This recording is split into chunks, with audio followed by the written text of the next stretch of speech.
You're welcome to this lecture. My name is Ssebuyungo Wilber Kivekayunga, a lecturer at Nkumba University and a managing director of the Action Entrepreneurs.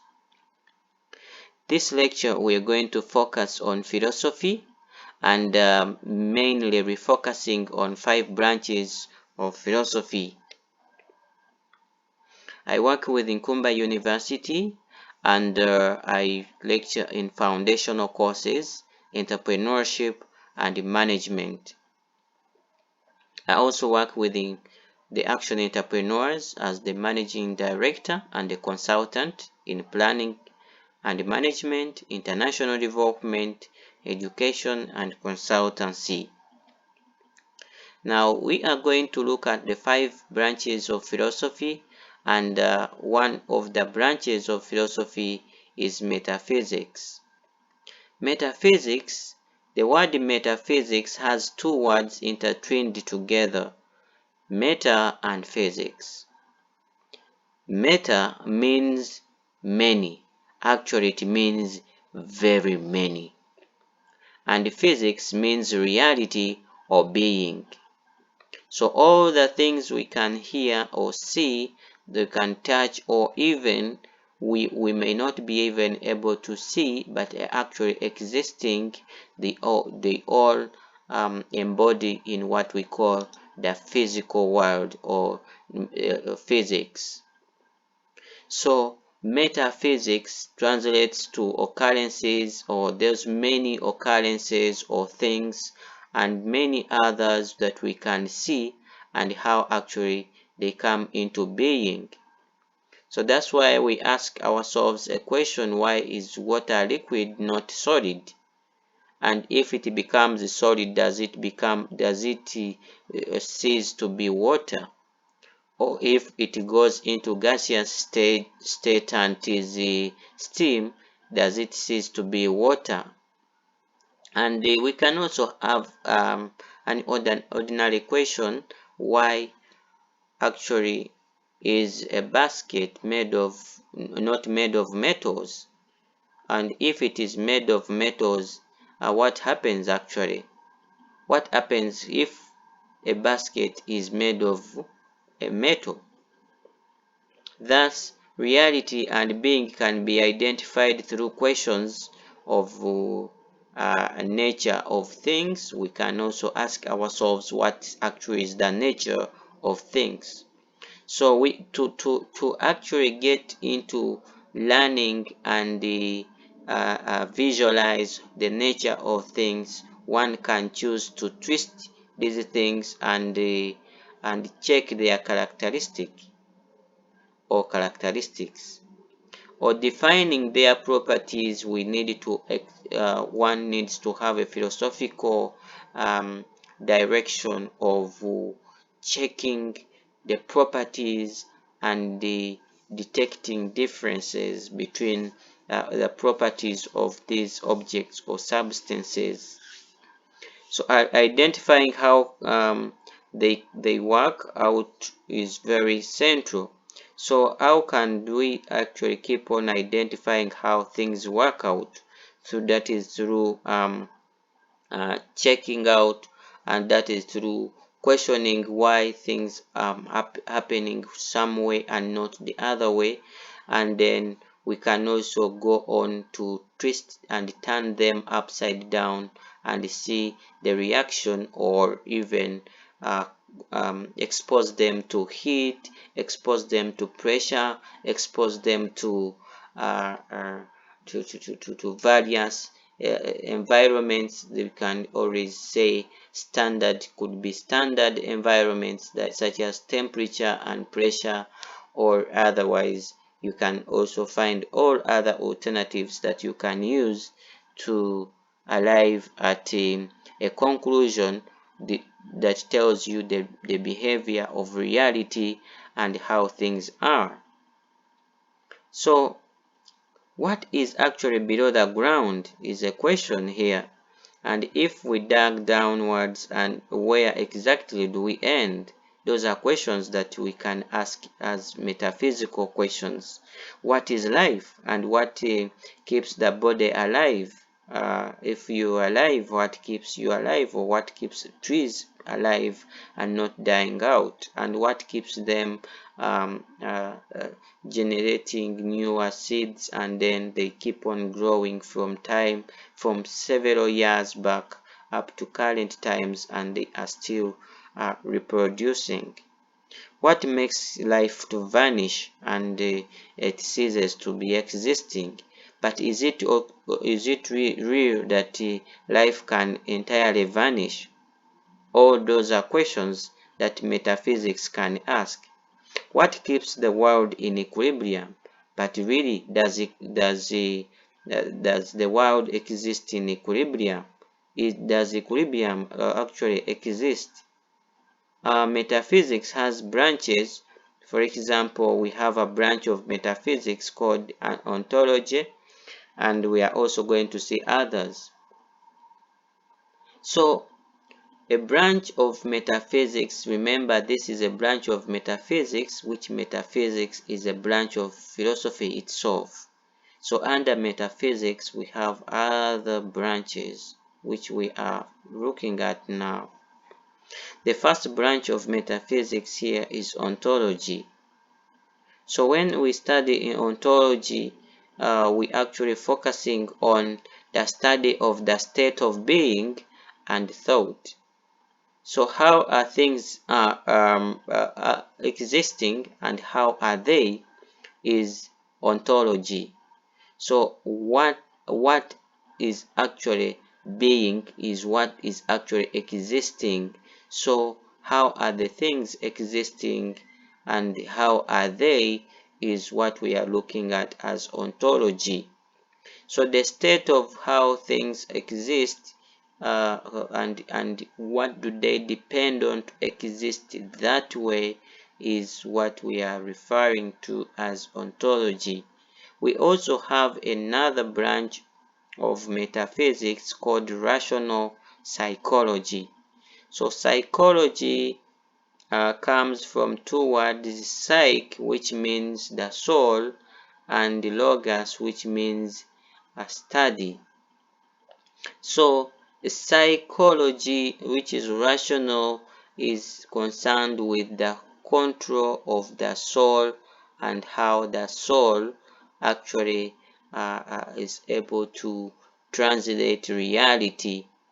So when we are to actually look at how people translate reality and interpret it, we have got to be able to know how exactly is the state of their psyche or soul. So their attitudes and perspective about reality widely depends on the psychological status of their mind and even the exposures of time. When you go to places which have experienced war, you may find that children are actually fighting using toy guns. Those are the most familiar things because that's how they interpret reality, and that play can also entail the environment in which they have been. So they have been exposed to war, so guns are not strange to them. Cosmology also is the word cosmos. We can see the word cosmos, but cosmology is the study of the origin and development. Can also look at the structure, the history, and the future of the entire universe.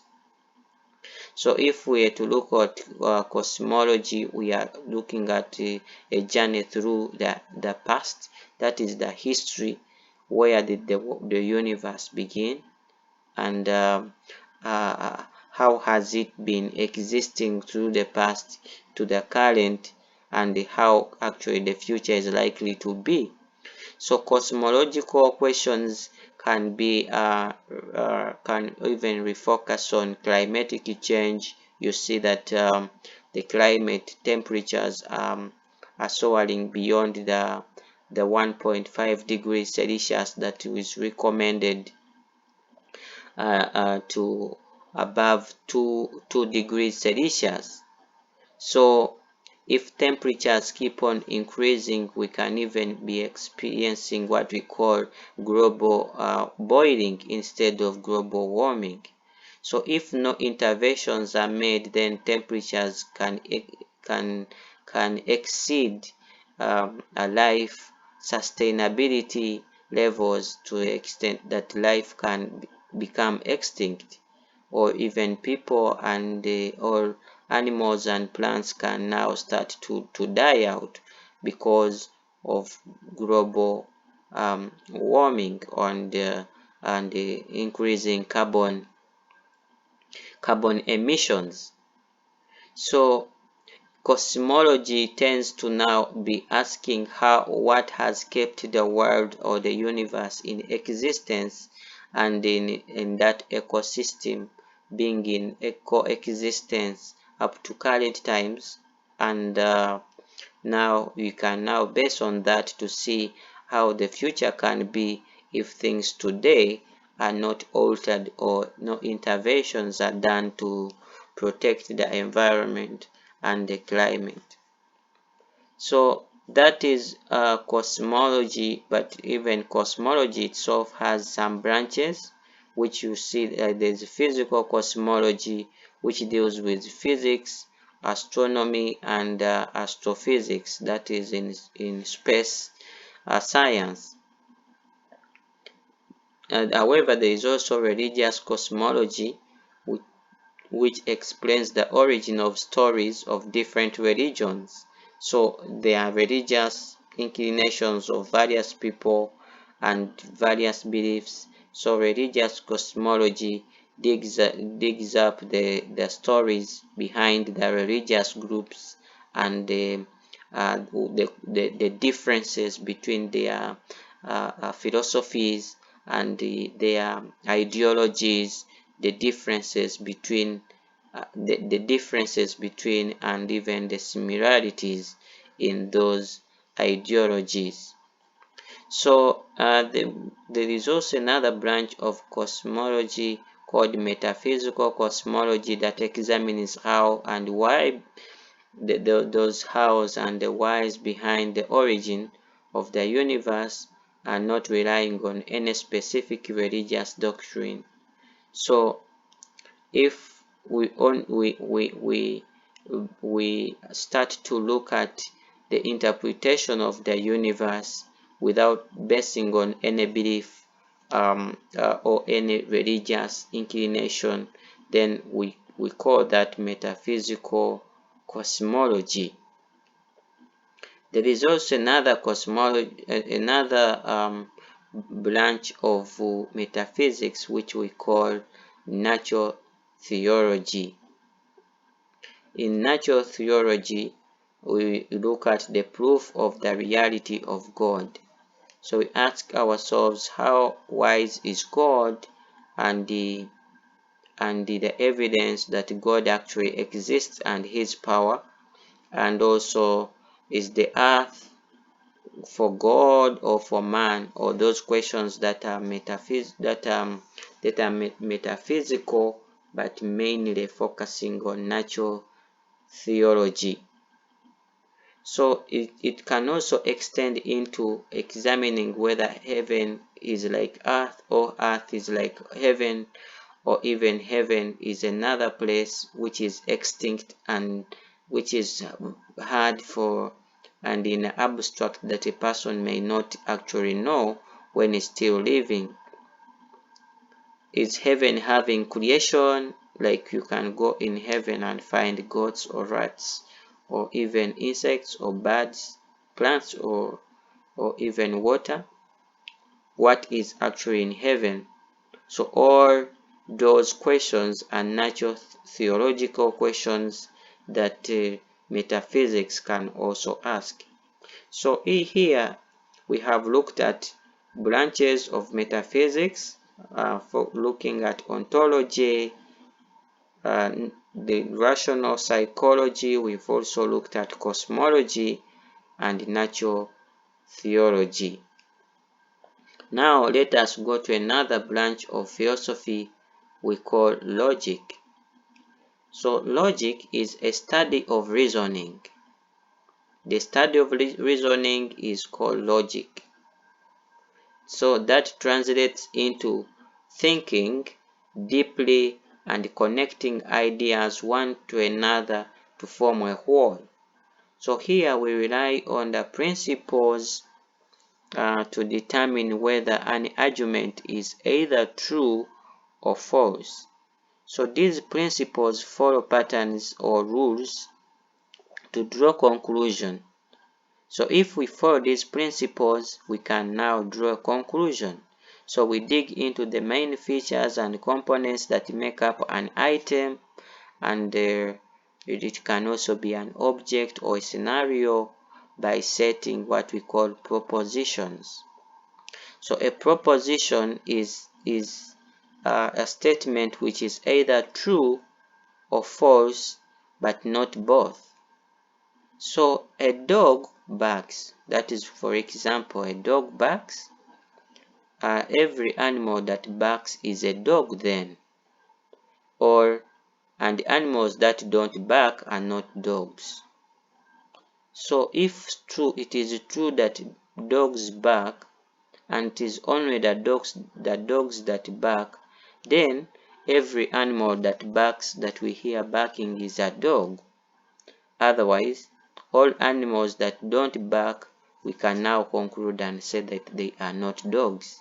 That is a logical statement. If there are other animals that bark, then to differentiate a dog from them, we need to set another proposition which is different from the earlier one.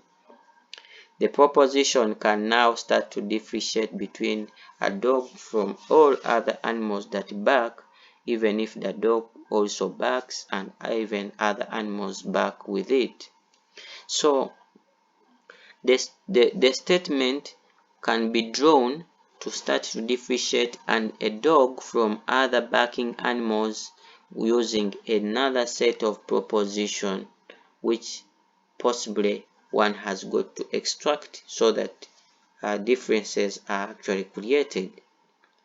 We shall take note that logical thinking creates an interconnection between things, one leading to another, so that there is a flow of idea, flow of current, flow of instruction, flow of information, which is going through a relay of interconnected circuits or interconnected channels. So coming to school, for example, another argument like coming to school and health can be interconnected. So when you come to school, then you're healthy, and when you do not come, then you might not be healthy. So that means that if a student or someone tends to say I'm not going to go to school, then possibly that person could be sick, or otherwise there could be another factor that you need to set a proposition to start reasoning why a student has not been able to make it to school. So when you're healthy but you do not come to school, then there is another factor that we need to actually include in the argument so that reasoning comes out. Now we can see that reasoning can be inductive and can also be deductive.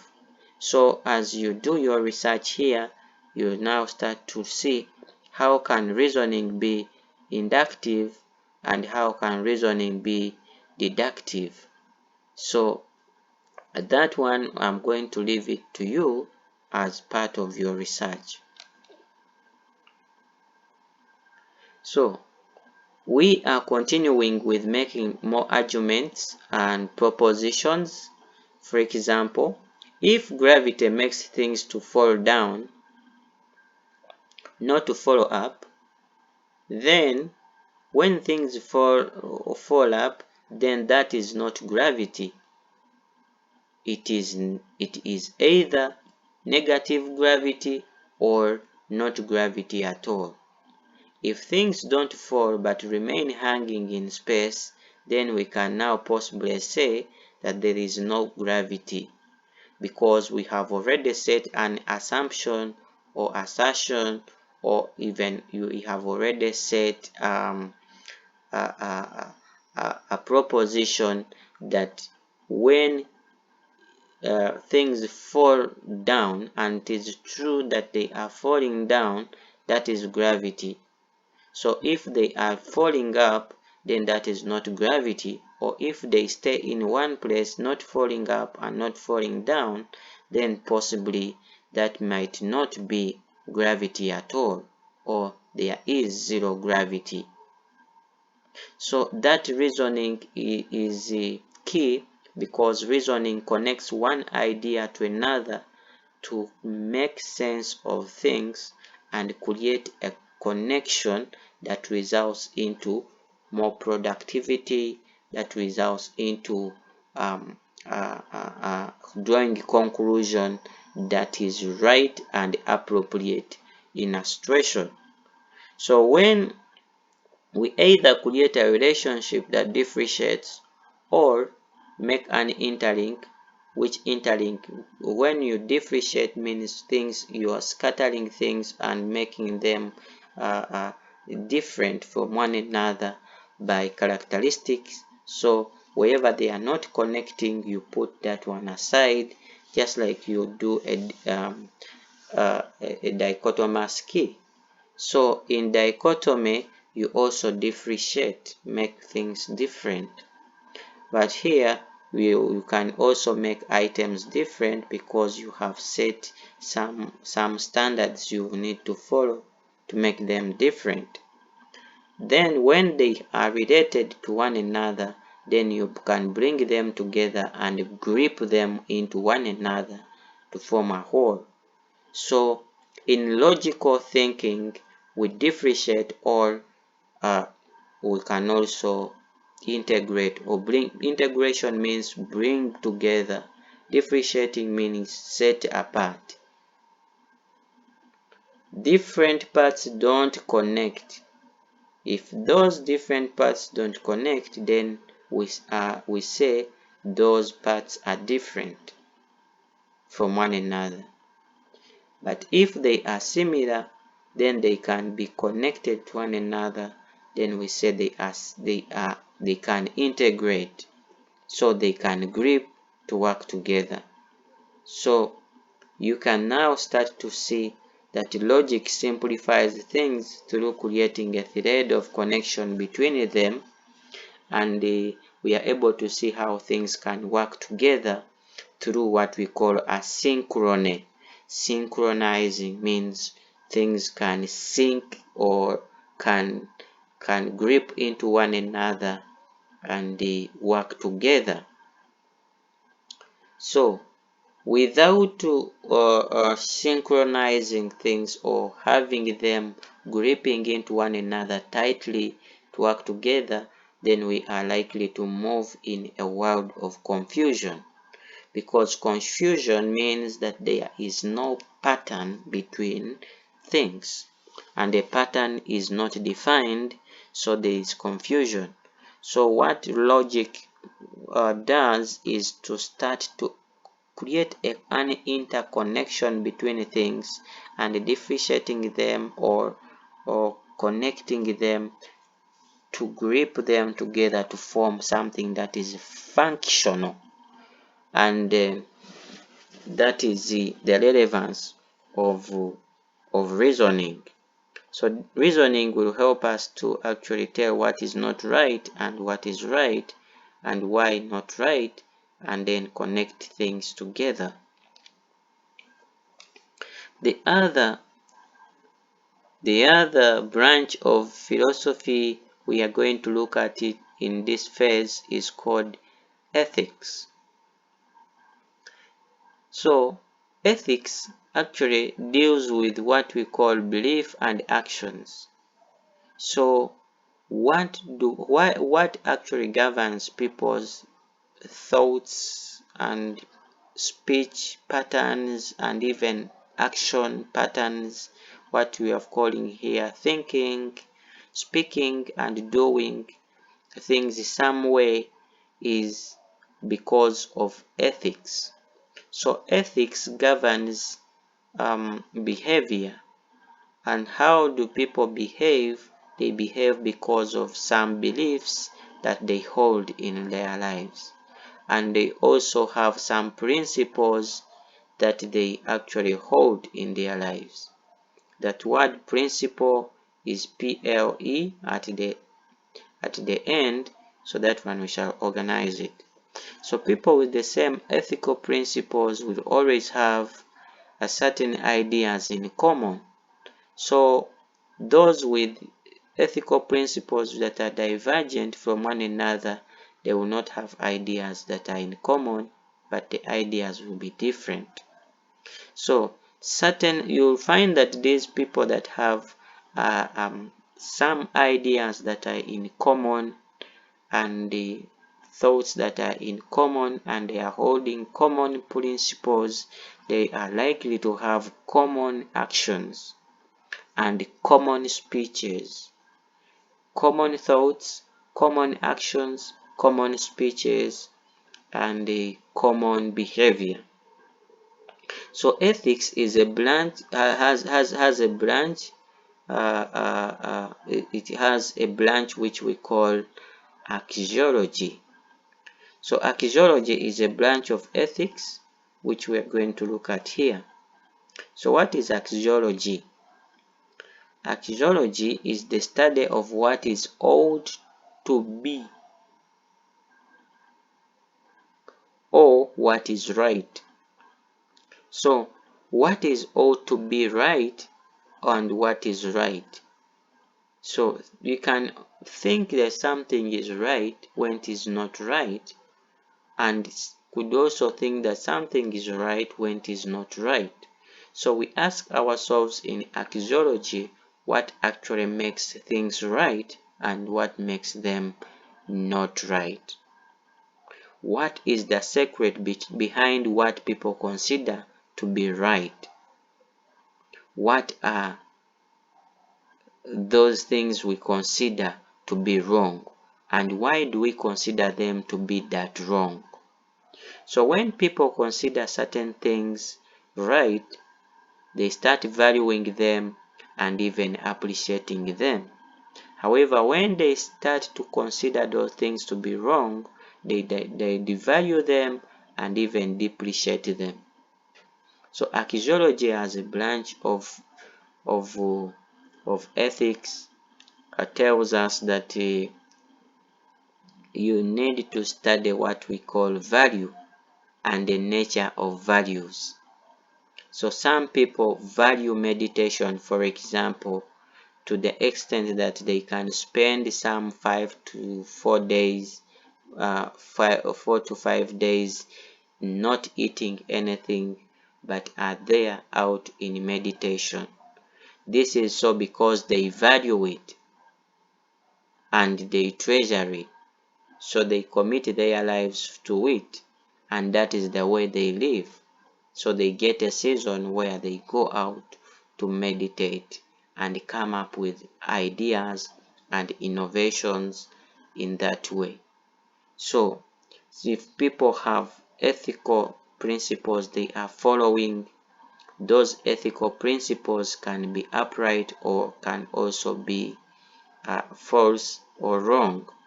So depending on the society and depending on the standard that one is using to measure what is right or what is wrong.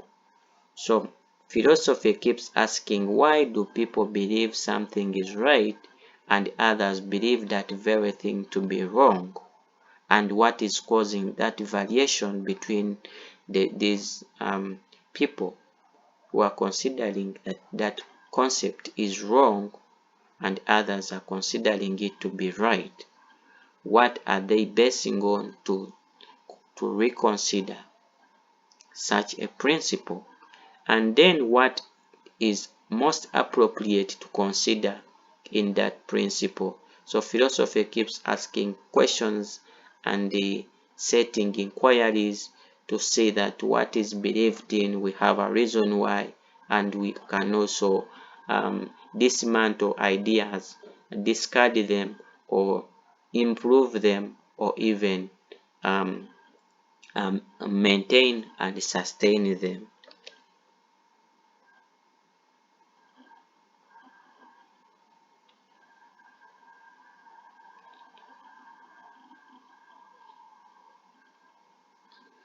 So philosophy can also ask other questions such as, what is goodness? What is considered to be good? And why is it considered to be good? What makes something good to turn to be bad? And what is justice? What is considered to be justice? What is fairness? And what is actually considered to be fairness? Why is it considered that way, that by that way is fairness, not the other way? So that is what we call ethics. And let us refocus on the fourth branch of philosophy called aesthetics. Aesthetics, others pronounce it as aesthetics, but here aesthetics. So aesthetics is the study of beauty, of art, or art. It's the beauty of art, the study of beauty, beauty of art, or art itself. So we are going to study the nature and appreciation of beauty and art.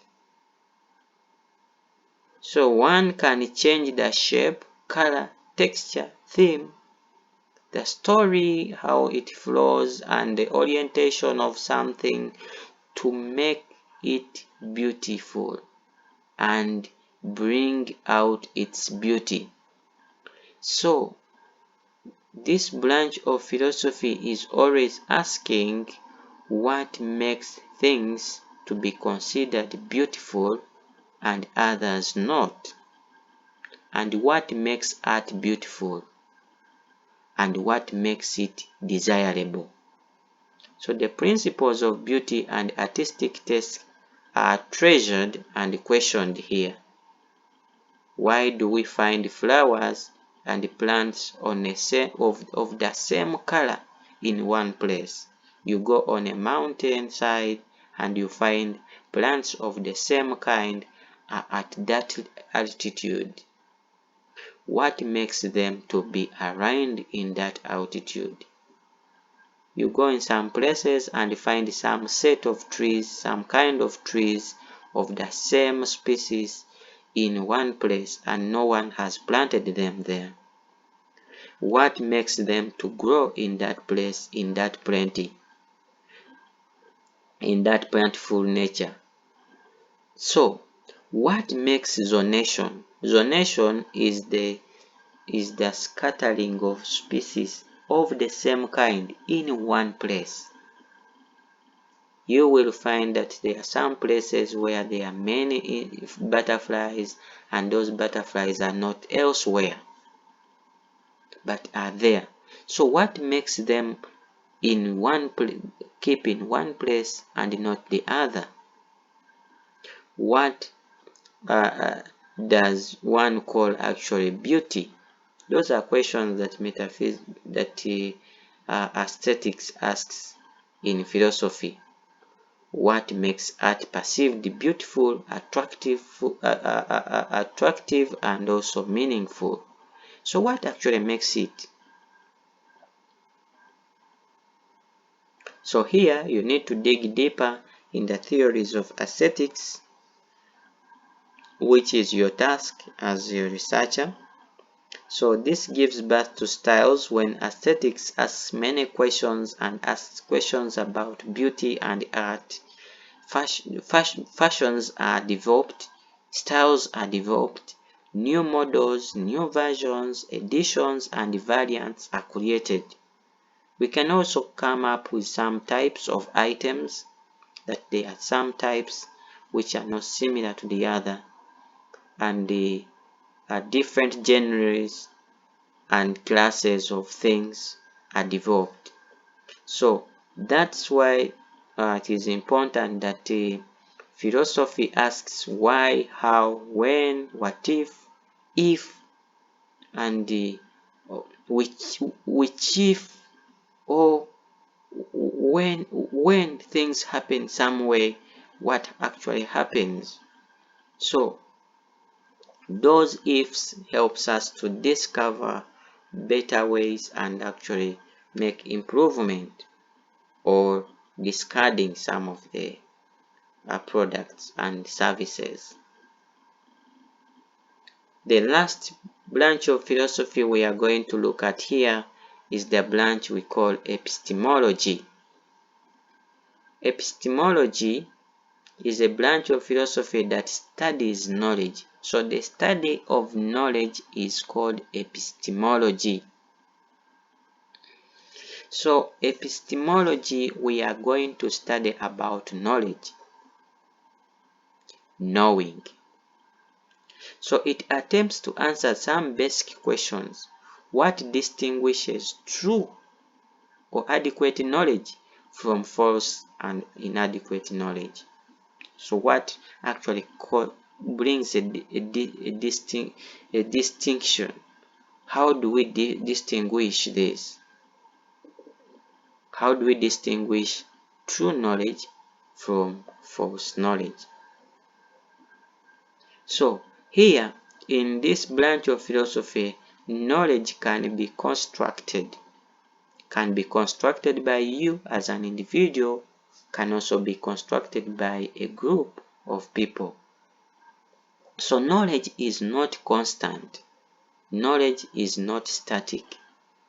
Knowledge is dynamic and cumulative. So it keeps changing every time. We keep on adding on knowledge, on concepts, building in precepts, concepts, principles, and practices. So knowledge is not the same all the time, and if it is the same all the time, there's a problem, because people have got to keep on raising